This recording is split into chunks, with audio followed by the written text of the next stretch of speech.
सुप्रभात बच्चों, आप सभी का दिन मंगलमय हो।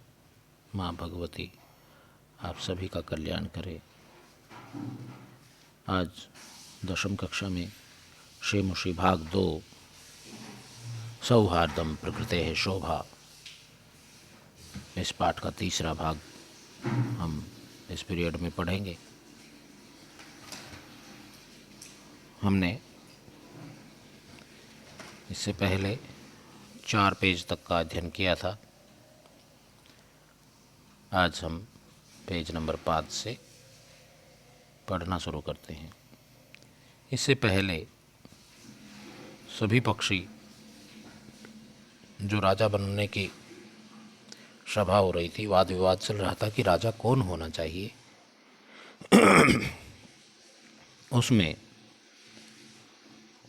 उल्लू के नाम पर चर्चा करते हैं और उसको राजा बनाने के लिए सहमत होने की बात कहते हैं। तो पीछे पेज नंबर 4 पर जो अंतिम लाइन पढ़ी थी हमने, वो है सर्वे पक्षिणः, सभी पक्षी, उच्चई मैंने जोर जोर से, आम आम हाँ हाँ, कश्चित् खगः एव वनराजः भविष्यति, कोई पक्षी ही वनराज होगा। परम कश्चित् अपि खगः आत्मानं विना नान्यम कमपि अस्मै पदाय योग्यम चिंतयति, लेकिन कोई भी पक्षी अपने आप के अतिरिक्त किसी को भी इस पद के योग्य नहीं सोचते हैं। तर्हि कथम निर्णय भवेत्, तो निर्णय कैसे हो। तदा तैः सर्वैः गहन निद्रायां निश्चिंतम, तब उन सब के द्वारा गहरी निद्रा में निश्चिंत होकर सोए हुए उल्लू को देख करके विचार किया गया। विचारितम यत एषः यदेशः, कि यही आत्मश्लाघाहीनः, अपनी प्रशंसा से रहित, पद निर्लिप्त और पद के लोभ से रहित उल्लू को एव अस्माकं राजा भविष्यति, उल्लू ही हमारा राजा होगा। परस्परम आदिशन्ति, वो आपस में निर्देश करते हैं और कहते हैं तदानीयन्ताम नृपाभिषेक संबंधिनः संभाराः, तो राज्याभिषेक से संबंधित जो सामग्री है, पूजा की थाली है, तद आनीयन्ताम, उसको ले आइए। सर्वे पक्षिणः, सारे पक्षी, सज्जायै, सज्जा करने के लिए, गंतुम इच्छन्ति, तैयारी करने के लिए जाना चाहते हैं। तरहि अनायास एव, तो अचानक ही, काकः, कौवे का डायलॉग आ जाता है। अट्टहासपूर्ण स्वरेण, व्यंग्यात्मक जो ठहाका लगा करके, ताली बजा करके हंसता हुआ, उस अट्टहासपूर्ण स्वर के साथ, सर्वथा अयुक्तमेतत्, ये बिल्कुल गलत है, ये सर्वथा अयुक्त है, अनुचित है। यत मयूर, हंस, कोकिल, चक्रवाक, शुक्र, सारस आदिषु पक्षिषु प्रधानेषु विद्यमानेषु दिवान्धस्य करालवक्त्रस्य अभिषेकार्थम सर्वे सज्जाः, ये सर्वथा अनुचित है, सर्वथा गलत है कि मोर, हंस, कोयल, चकवा चकवी, तोता और सारस आदि प्रधान पक्षियों के विद्यमान रहते हुए दिन के अंधे इस भयंकर मुख वाले, कराल होता है भयंकर, वक्त्र होता है मुख, भयंकर मुख वाले उल्लू के लिए, उल्लू के अभिषेक के लिए, राज्याभिषेक के लिए सर्वे सज्जा, मैंने सारे सज्जित हो गए, सारे तैयार हो गए। पूर्णम दिनम यावत निद्रायमाणः एषः कथम अस्मान् रक्षयिष्यति, सारा दिन निद्रा में रहने वाला यह, निद्रायमाणः, सारा दिन नींद में रहने वाला यह उल्लू, कथम अस्मान् रक्षयिष्यति, कैसे हमारी रक्षा करेगा। वस्तुतस्तु, वास्तव में तो, स्वभावरौद्रम मत्युग्रम क्रूरम प्रियवादिनम उलूकम नृपितम कृत्वा कानु सिद्धिर्भविष्यति, स्वभाव रौद्रम, जिसका स्वभाव बहुत ही रुद्र है, बहुत गुस्से वाला है, अत्युग्रम, बहुत गुस्से वाला है, और रौद्र मैंने बहुत ही भयानक है, जिसका स्वभाव बहुत भयानक है, और उग्र मैंने तेज है, क्रूर मैंने निर्दय है। ऐसे अप्रिय बोलने वाले उल्लू को नृपतिम कृत्वा राजा करके का नु सिद्धि भविष्यति। बताओ तुम्हारी क्या सिद्धि हो सकती है, तुम्हारे कौन से काम बन सकते हैं। ये सब व्यर्थ है, उल्लू को राजा मत बनाइए, कहने का भाव ये है। ततः प्रविशति प्रकृति माता, तभी प्रकृति माता का प्रवेश होता है। प्रकृति माता सस्नेहम, प्यार के साथ, भो भो प्राणिनः, अरे अरे प्राणियों, अरे अरे जंतुओं, वन्य जीवों, यूयम सर्वे एव मे संतति, तुम सभी ही मेरी संतान हो, चाहे बगुला हो, मोर हो, शेर हो, बाघ चीता हो, हाथी हो, जो भी, तुम सभी मेरी संतान हो। कथम मिथः कलहम कुर्वन्ति, किस लिए, मिथः मैंने आपस में, ये शब्द पहली बार आया है आपके लिए। मिथः शब्द परस्पर, आपस में, आपस में किस लिए झगड़ा करते हो, कर रहे हो।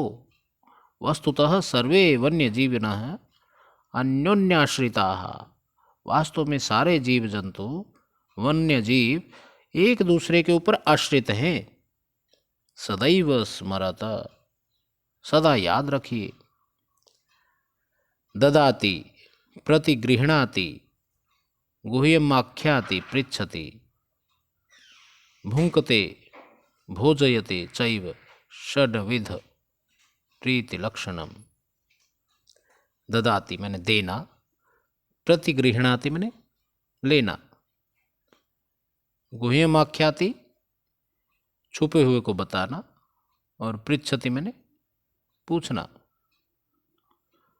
बताना, पूछना, लेना, देना, भुंकते मैंने खाना, भोजयते मैंने खिलाना, चैव मैंने ये षड विधम प्रीति लक्षणम, ये 6 प्यार के लक्षण हैं। आपस में लेना देना, और आपस में अपने रहस्य को अपने विश्वास पात्र के साथ शेयर करना, और उनसे पूछना और उनको बताना। भुंकते भोजन करना, और भोजन कराना, भोजयते मैंने कराना। चैव षड्विधम प्रीति लक्षणम, ये 6 प्यार के, प्रेम के लक्षण हैं। और तुम्हारे यहाँ तो कोई ऐसी बात हो नहीं रही, तुम तो आपस में ही लड़ रहे हो। लेना देना दूर की बात, पूछना, बताना, एक दूसरे का सुख बांटना, एक दूसरे को अपनी कहना और उनकी सुनना, और खाना खिलाना, ये सब तुमसे दूर की बातें हैं। तो तुम्हारे अंदर प्यार तो कैसे होगा।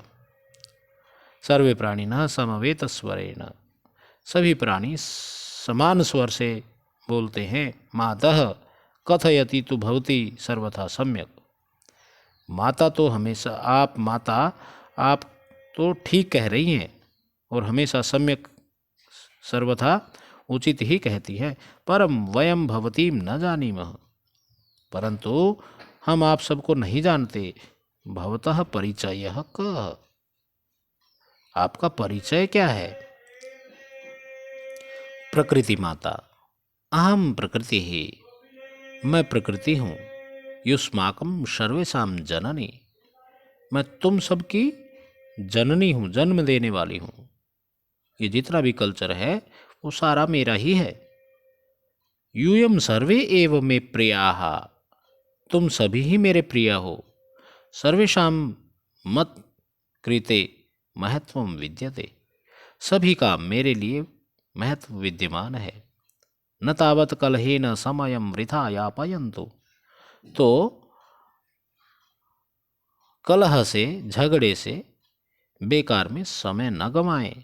अपितु मिलित्वा एव मोदध्वम जीवनम रसमयम च कुरुध्वम, अथवा मिल करके प्रसन्नमय रसमय जीवनम कुरुध्वम, अपने जीवन को प्रसन्नता से युक्त और रस से युक्त, सरस बनाए जीवन को। तद्यथा कथितम, क्योंकि कहा गया है प्रजा सुखे सुखम राज्ञः प्रजानां च हिते हितम नात्म प्रियम हितम राज्ञः प्रजानां तो प्रियम हितम। प्रजानां सुखे राज्ञः, राजा का सुख प्रजा के सुख में ही विद्यमान होता है। प्रजानां च हिते हितम, और राजा का भला भी प्रजा के भले में ही निहित होता है, विद्यमान होता है। नात्म प्रियम हितम राज्ञ, राजा का अपना कुछ भी प्रिय हित नहीं होता, अर्थात वो अपने बारे में जिस दिन से वो राजा बन जाता है वो अपने बारे में उसी दिन से छोड़ना बंद कर देता है, सोचना बंद कर देता है। उसका अपने बारे में सोचने का हक ही नहीं रहता। राम राज्य क्यों कहा जाता है? श्री राम जी ने जो राज्य का उदाहरण प्रस्तुत किया वो ऐसा राज्य उसके बाद कोई नहीं कर पाया, इसलिए तो कहते हैं कि राम राज्य हो जाए भाई। राजा एक जो प्रजापालक राजा होता है, एक जो सत्यवादी राजा होता है, उसका ये गुण होता है कि उसका जीना, उसका मरना, उसका हंसना उसके अधीन नहीं रहता, वो सब प्रजा के लिए हो जाता है। इसलिए उसकी कोई अपनी संपत्ति नहीं होती, उसका कोई अपना रिलेशन, कोई अपना संबंध नहीं रहता, रिश्ते नाते सब उन सब से ऊपर उठ करके राजा को न्याय करना होता है। राम को पता था कि सीता निर्दोष है,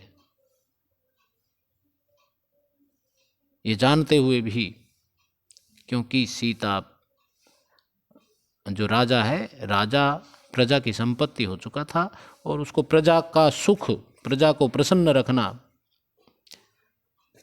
पहला धर्म रह गया था।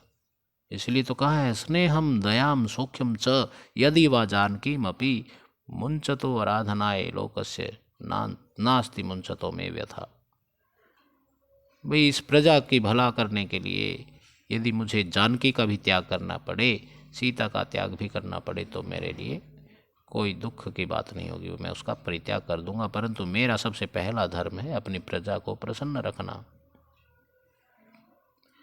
तो राज परिवार में होने के कारण सीता का प्रश्न ये था कि भाई मैं भी तो आपके प्रजा की ही एक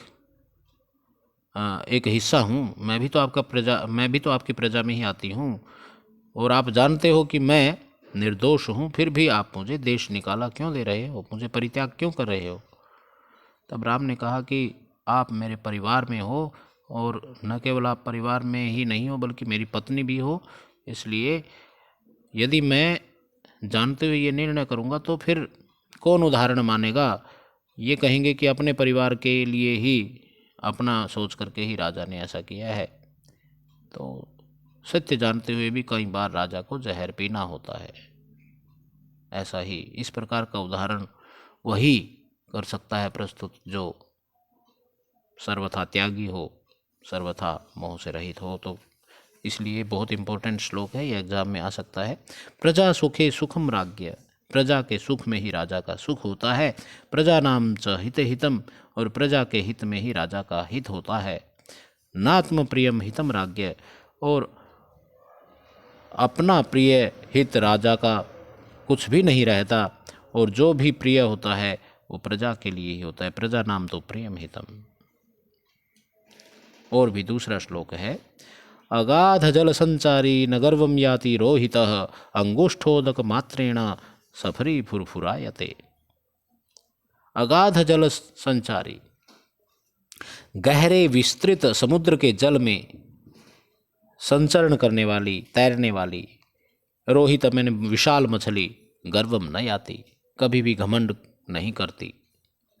जो इतने विस्तृत समुद्र में, गहरे जल में संचरण करती है, तैरती है, ऐसी रोहित नाम की जो बड़ी मछली होती है वो गर्वम न याति, कभी भी घमंड नहीं करती।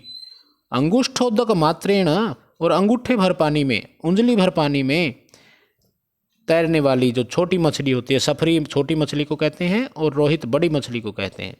तो जो सफरी होती है वो छोटी मछली होती है, वो फुरफुरायते, वो फुदकती रहती है। अर्थात कहने का मतलब ये है, जो छोटा होगा वो ज़्यादा ओछेपन को दिखाएगा, वो अपनी घटिया बातों को कहने से बाज नहीं आएगा। लेकिन जो संपूर्ण ज्ञाता होता है, या जिसके पास जो सर्व संपन्न होता है, सभी प्रकार की वस्तुओं से सुसज्जित होता है, वह छोटी छोटी बातों पर ध्यान नहीं देता, और ना ही उसको अभिमान होता है, ना वो घमंड होता है, अभिमान रहित होता है। इसलिए हमें अभिमान नहीं करना चाहिए, घमंड नहीं करना चाहिए। पेज नंबर 6, अंतिम पंक्तियाँ इस पाठ की। ये काफ़ी लंबा पाठ था, एक नाटक की तरह।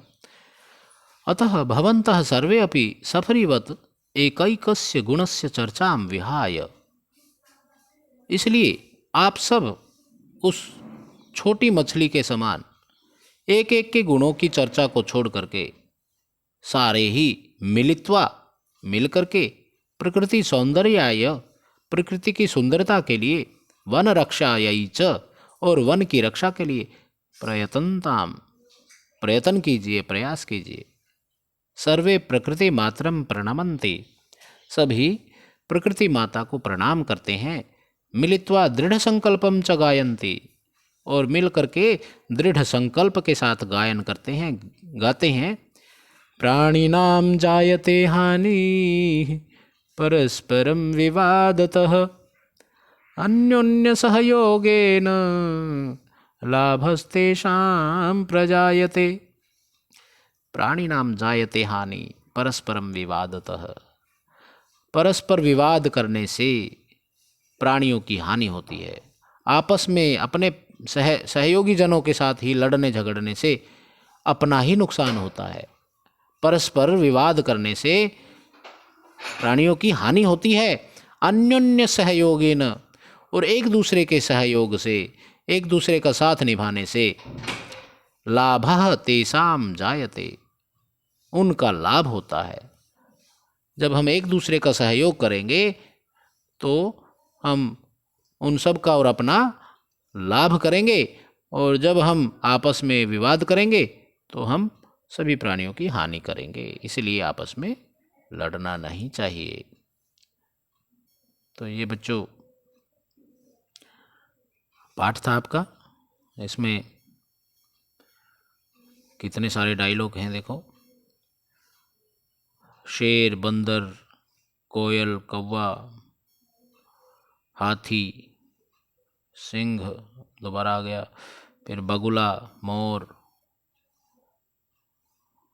ये सारे के सारे इसमें, और बाघ और चीता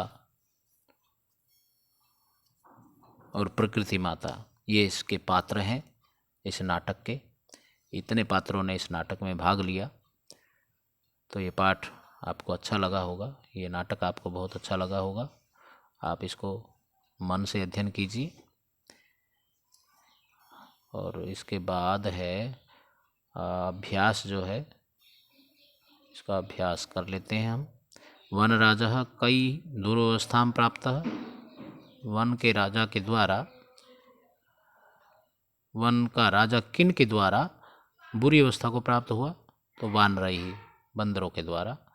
कह वातावरणम कर्कश ध्वनिना आकुली करोति, कड़वी ध्वनि के साथ वातावरण को कौन दूषित कर रहा था? काकः। काकचेष्टः विद्यार्थी कीदृशः छात्रः मन्यते, काकचेष्टः विद्यार्थी आदर्शः छात्रः मन्यते। तो इसका कीदृशः की जगह आ जाएगा आदर्शः। कह आत्मानं बलशाली विशालकायी पराक्रमी च कथयति, अपने आप को बलशाली, विशालकायी और पराक्रमी कौन कहता है? गजः। बकः कीदृशान मीनान क्रूरतया भक्षयति, बगुला कैसी मछलियों को क्रूरता के साथ, निर्दयता के साथ खा जाता है? तो इसका उत्तर आ जाएगा वराकान। वराक होती है बेचारी, तो द्वितीय विभक्ति बहुवचन का ही विशेषण बनेगा। वराक शब्द का बहुवचन बनेगा द्वितीय का, वराकान। प्रश्न, निम्नलिखित प्रश्नों के उत्तर पूर्ण वाक्य में दें। ये पाठ आपने पढ़ लिया है, ये मैं आपके अभ्यास के लिए छोड़ रहा हूँ। निसंशय कह कृतांतः मन्यते, कौन यमराज माना जा रहा है? बकः वन्य जंतूनां रक्षोपायान कथम चिंतयति चिंतयितुं कथयति। बगुला वन्य जंतुओं की रक्षा के उपाय के बारे में कैसे चिंता करने के लिए कहता है। अंते प्रकृति माता प्रविश्य सर्वप्रथमं किं वदति। सबसे अंत में प्रकृति माता प्रवेश करके सबको क्या कहती है। यदि राजा सम्यक न भवति तदा प्रजा कथम विप्लवेत। यदि राजा अच्छा नहीं होता तो प्रजा कैसे डूब जाती है। मयूरः कथम नृत्य मुद्रायां स्थितः भवति। मोर नृत्य मुद्रा में कैसे स्थित होता है। अन्ते सर्वे मिलित्वा कस्य अभिषेकाय तत्पराः भवन्ति। अंत में ये भवती लिखा हुआ, यहाँ पर भवंती आना चाहिए। अंत में सभी मिलकर के किसके राज्याभिषेक के लिए, किसका राज्याभिषेक करने के लिए तत्पर हो जाते हैं। अस्मिन् नाटके कति पात्राणि सन्ति। अभी मैंने ये काउंट किए थे, तो आप भी इसका उत्तर दें। इस नाटक में कितने पात्र हैं। रेखांकित पदम आधृत्य प्रश्न निर्माणम कुरुत। अंडरलाइन शब्द को लेकर के प्रश्न निर्माण करें। स्वरक्षायाम, तो यहाँ पर कुत्र आ जाएगा या कस्याम। पहला रैंक है कुत्र, दूसरा कस्याम। सुंडेन, अगला है केन। फिर है वनराजपदाय, तो यहाँ हो जाएगा कस्मई। प्रकृते है, प्रकृति शब्द स्त्रीलिंग है, ये षष्ठी भक्ति एक वचन है, इसलिए उत्तर होगा कस्याः। और प्रकृति मात्रम, प्रकृति माता को, तो यहाँ काम उत्तर होगा काम प्रणमंती। आम और न इस तरह के प्रश्न नहीं आते हैं।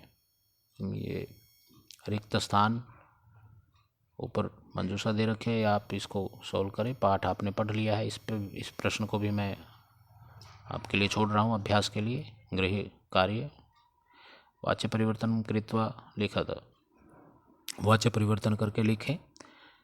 पहला है, एक इन्होंने उदाहरण दे दिया। क्रुद्धः सिंह इतस्ततः धावति गर्जति च। क्रुद्धेन सिंहेन इतस्ततः धाव्यते गर्ज्यते च। त्वया सत्यम कथितम, तो त्वम सत्यम कथितवान। इसका जो उत्तर होगा त्वया सत्यम कथितम का त्वम सत्यम कथितवान। सिंहः सर्वजंतून् पृच्छति, इसका वाच्य परिवर्तन बनेगा सिंहेन सर्वजंतवः पृच्छन्ते। सिंहेन सर्वजंतवः, जैसे साधु साधु साधवः, जंतु जंतु जंतवः। सिंहेन सर्वजंतवः पृच्छन्ते। काकः पिकस्य संततिं पालयति। काकेन पिकस्य संतति, यहाँ विसर्ग आ जाएगा, और पालयते पाल्यते, ल आधा आएगा, पाल्यते। मयूरः विधात्रा एव पक्षिराजः वा कृतः। मयूरेण विधात्रा एव पक्षिराजः वा कृतः, तो यहाँ पर मयूर का मयूर हो जाएगा, सेम रहेगा बाकी। सर्वैः खगैः कोऽपि खगः एव वनराजः कर्तुमिष्यति स्म। सर्वे खगाः कमपि खगम् एव वनराजं कर्तुम् इच्छन्ति स्म। सर्वे खगाः कमपि खगम् एव वनराजं कर्तुम् इच्छन्ति स्म।